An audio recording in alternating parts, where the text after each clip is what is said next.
Hey everyone, and welcome back to the Deep Dive. If you're new here, welcome, and don't forget to like and subscribe and click that notification bell so you don't miss out on our future deep dives. Yes, welcome. Today, we're going deep on a topic that's especially relevant for those interested in public service, particularly in India, Right. reforming the Indian civil services with a focus on ethics.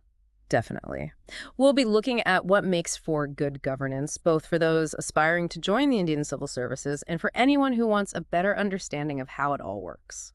Whether you're a student, a UPSC aspirant, or just someone who cares about how things run, this one's for you. Absolutely. What's really fascinating about this topic is how deeply intertwined history is with the present. Yes. The source material we're looking at explores the challenges and values shaping the Indian civil services today, but also takes us way back to ancient roots, tracing the evolution of bureaucratic systems over centuries. That's right.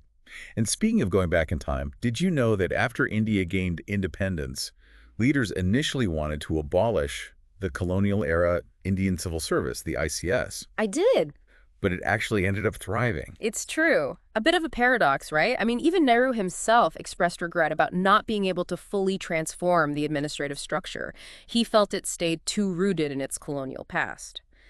But to really understand how we got here, we need to go back even further. Okay, let's take that journey back in time then. Sure. Our source material takes us all the way back to ancient Egypt, a civilization that flourished around 3000 BC.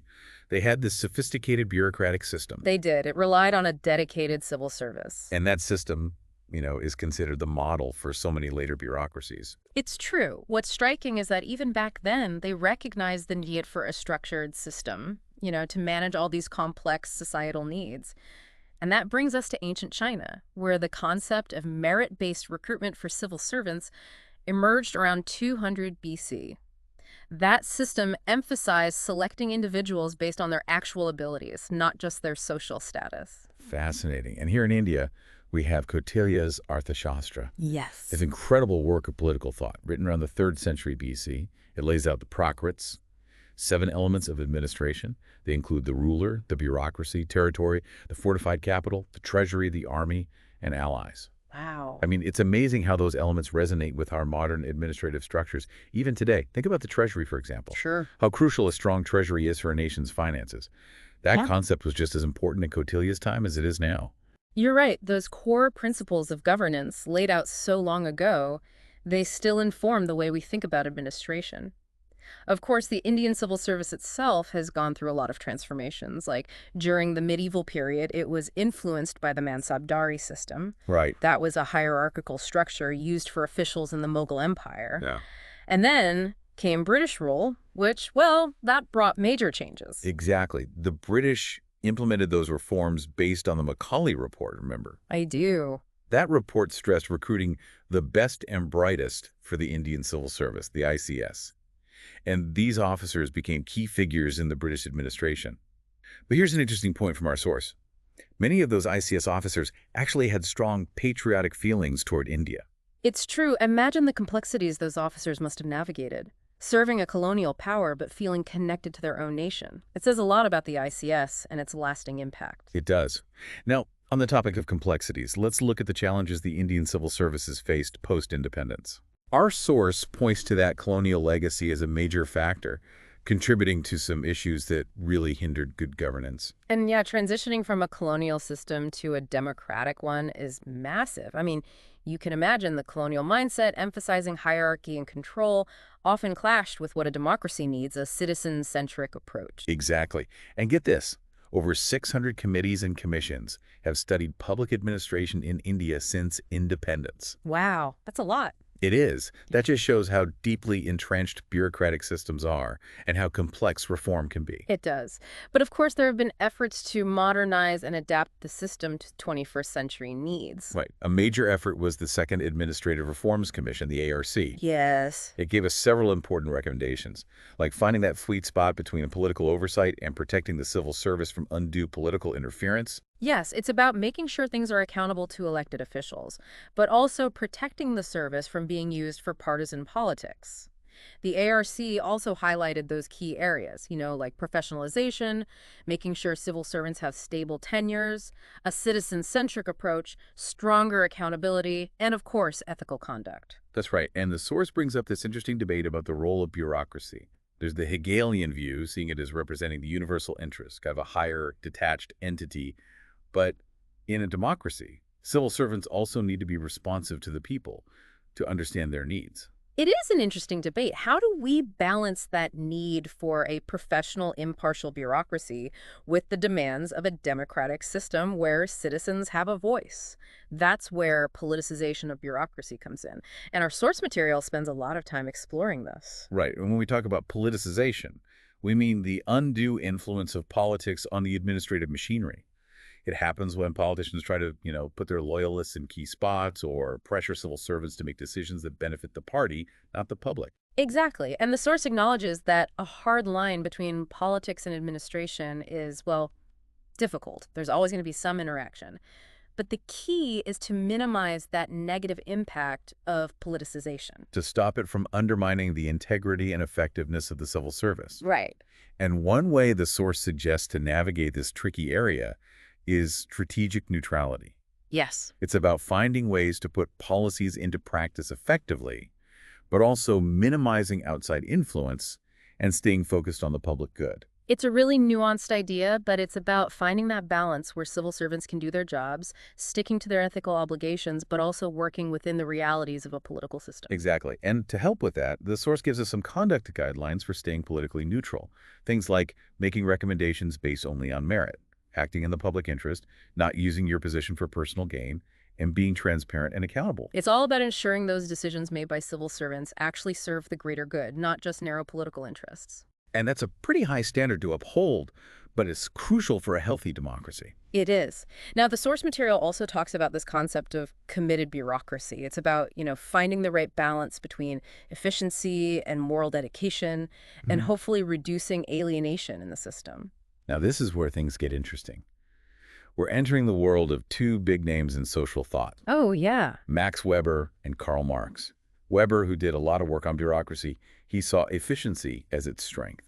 But Marx, on the other hand, worried about how bureaucracy could lead to alienation, individuals feeling disconnected from their work and from society. That's right. And the source argues that by having this committed bureaucracy, we might achieve both efficiency and a reduction in that feeling of alienation. It's about creating a system where civil servants actually feel connected to their work, like they're contributing to something bigger. Exactly. And how do we do that? The source points to dedication, innovation, and job satisfaction.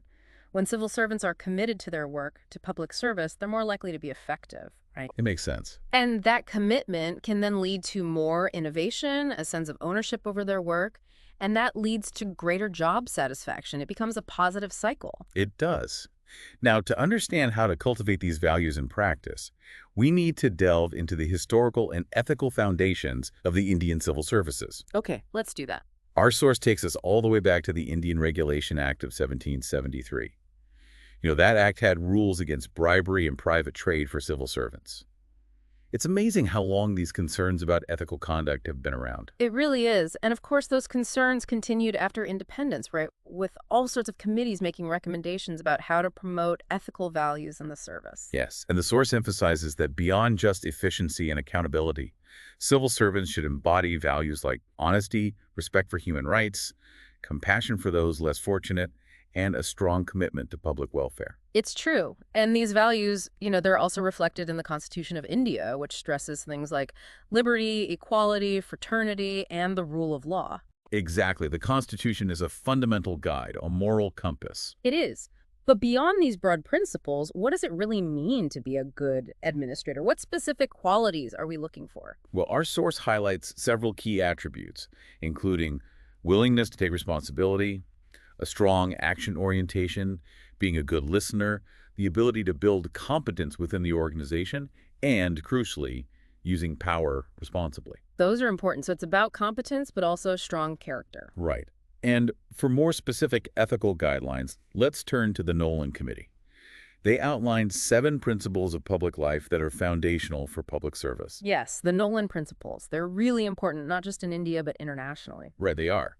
And those principles are selflessness, integrity, objectivity, accountability, openness, honesty, and leadership. Okay, let's break those down. Sure, starting with selflessness. Okay. In public service, selflessness means those holding public office always put the public interest above their own.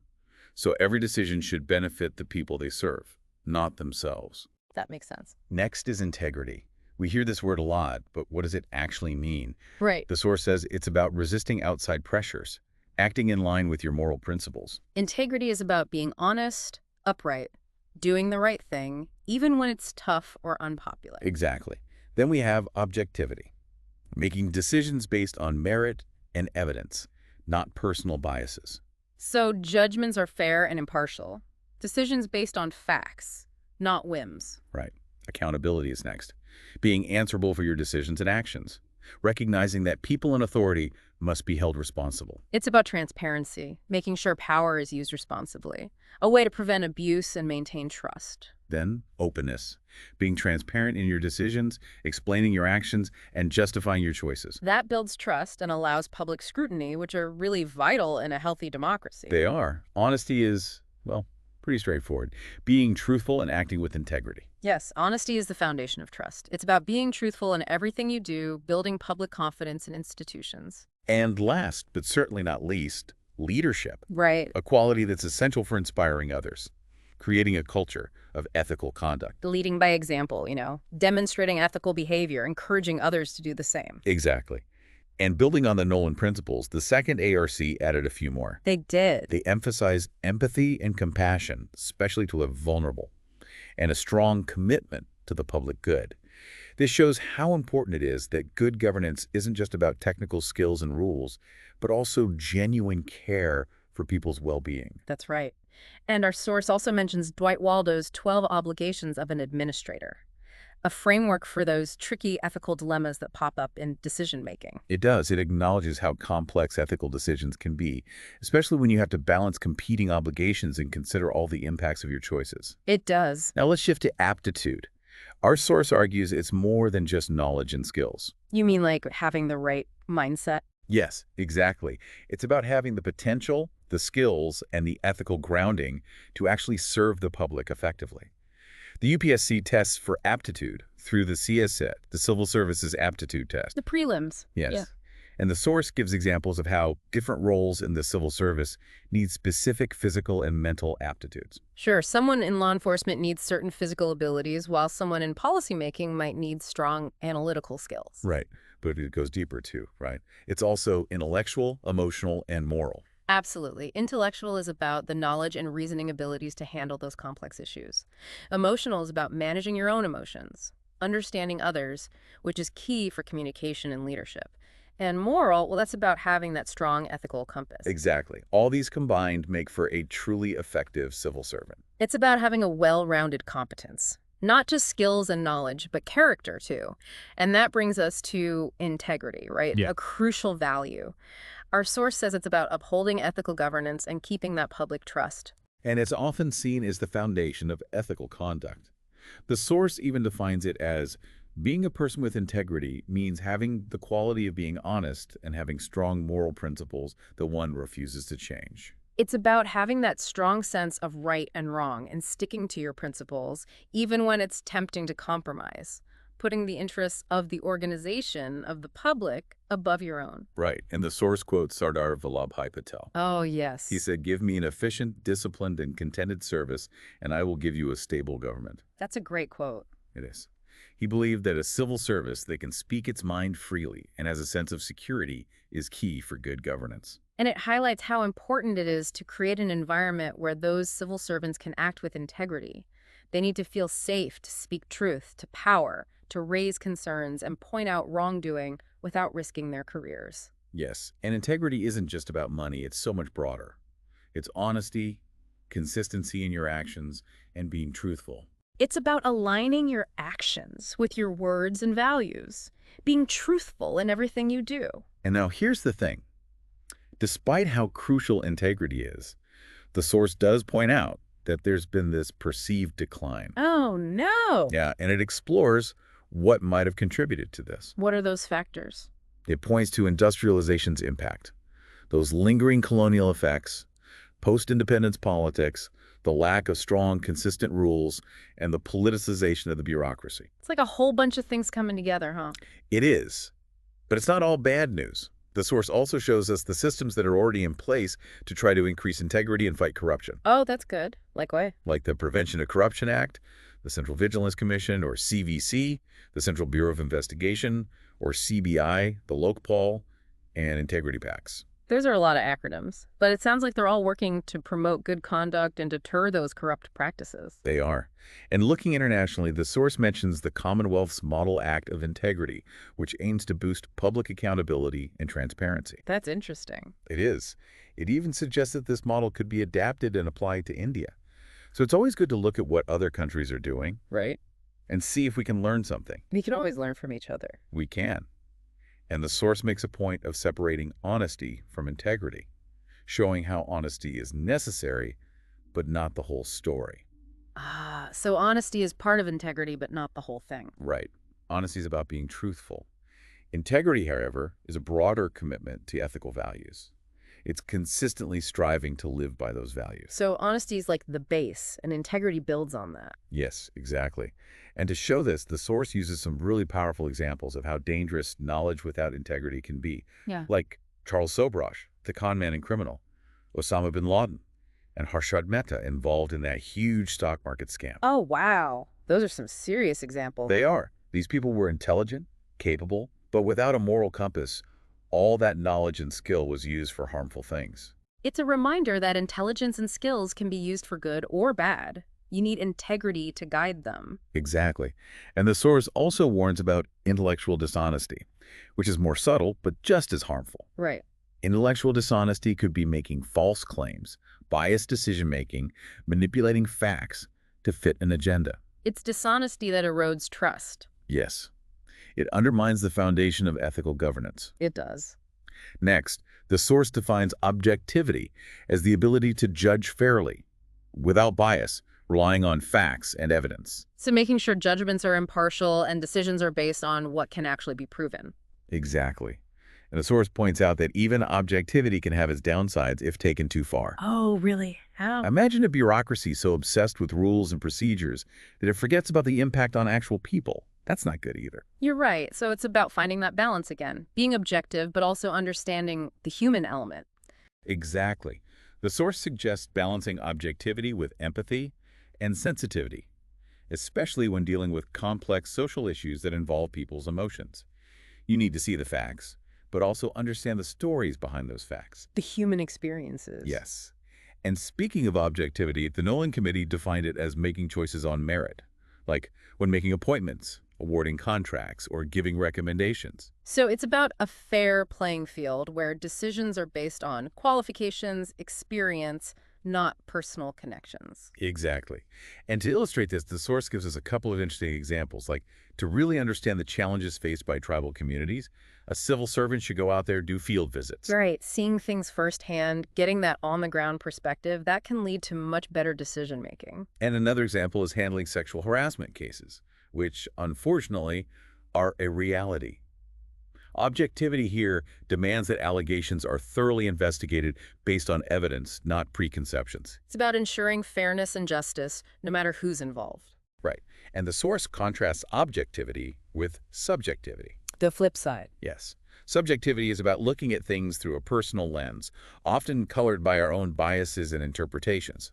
And the source gives some examples of how that can lead to unfair judgments, like suspecting someone of terrorism based solely on their religion, not any actual evidence. That's a dangerous form of subjectivity, driven by prejudice. It erodes public trust and undermines the principles of justice. It does. So how can we cultivate objectivity in the civil services?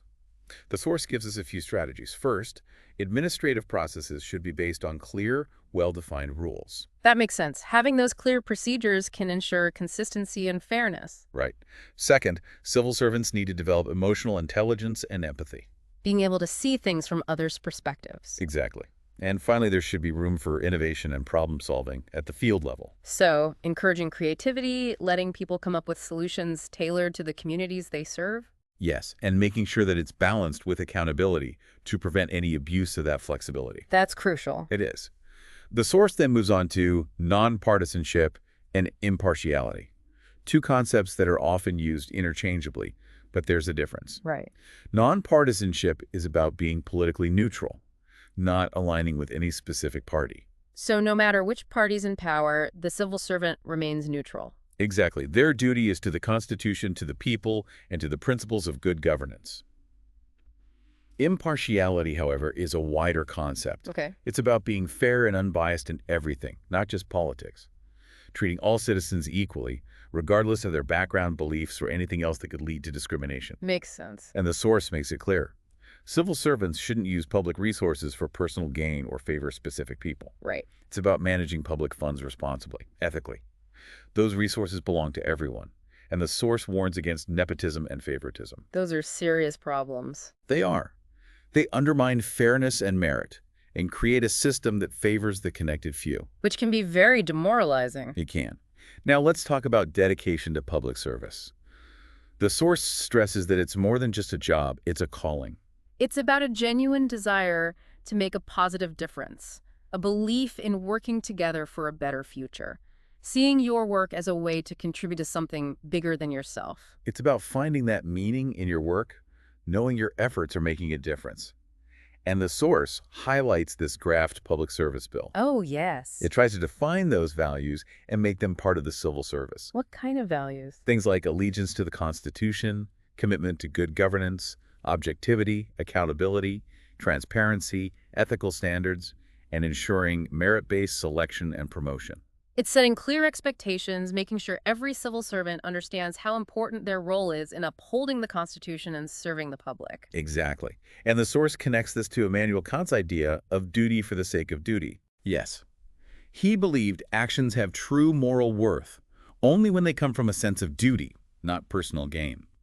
So, civil servants should be driven by that sense of obligation to the people, that desire to fulfill their responsibilities, simply because it's the right thing to do. It's about that inner satisfaction that comes with making the world a better place. Not seeking recognition, but because you believe in it. Right. And the source acknowledges the huge challenges civil servants face in areas like policing, education, healthcare, transportation, land management, and more. Those are all critical areas. They are areas that touch people's lives every day. And the source argues that it's this dedication that's needed to overcome these challenges. Civil servants need that drive, that purpose in their work to make a difference. Exactly. And the source highlights people like S.R. Sankaran, Oh, yeah. a civil servant who dedicated his career to working for the weaker sections of society, always upholding ethical standards and never compromising his integrity. That's inspiring. It is. These are the people who inspire aspiring civil servants, showing that one dedicated person can have a real impact. It's those individual actions that can start to change things. They do. Now let's move into empathy and compassion, Yeah. qualities that are crucial in public service. Especially in India, where inequality is so deeply rooted, empathy and compassion are absolutely necessary for a just and equitable system. Right, it's about recognizing that everyone deserves dignity and respect, and that those in power have a duty to serve those most in need. It is. The source starts by defining empathy and compassion, explaining the differences between apathy, sympathy, empathy, and compassion. Okay. Apathy is that lack of interest or concern. Sympathy is feeling pity or sorrow for someone's misfortune. But empathy goes deeper. It's about truly understanding and sharing the feelings of others. So it's about walking in their shoes, feeling what they feel. Exactly. And then compassion takes that empathy and turns it into action. It's about being so moved by someone's suffering that you're driven to help. So it's like a chain reaction. Yeah. You understand, you feel, and then you act. The source emphasizes how crucial empathy is, not just for feeling those emotions, but for having a broader perspective, for rational thinking. It is. It's about recognizing our shared humanity, regardless of our differences. And the source makes it clear that compassion is the action side of empathy. It's not enough to just understand and share feelings. You have to want to make a difference. Exactly. It's about using your understanding to make choices that create a more just and compassionate world. Right. And the source really goes deep into why empathy and compassion are so important for civil servants in India specifically. And it makes sense given India's complexities, the deep inequalities, historical injustices. For civil servants to navigate all that, they need empathy and compassion. It's not enough to understand policy. You have to understand the people those policies affect. Exactly. Civil servants need to understand people's lived experiences and commit to building a truly equitable society. And the source points out that a civil servant with empathy can have a huge positive impact on those in need. They can. They make the difference between a policy that just exists on paper and one that helps communities. Yes, they can make sure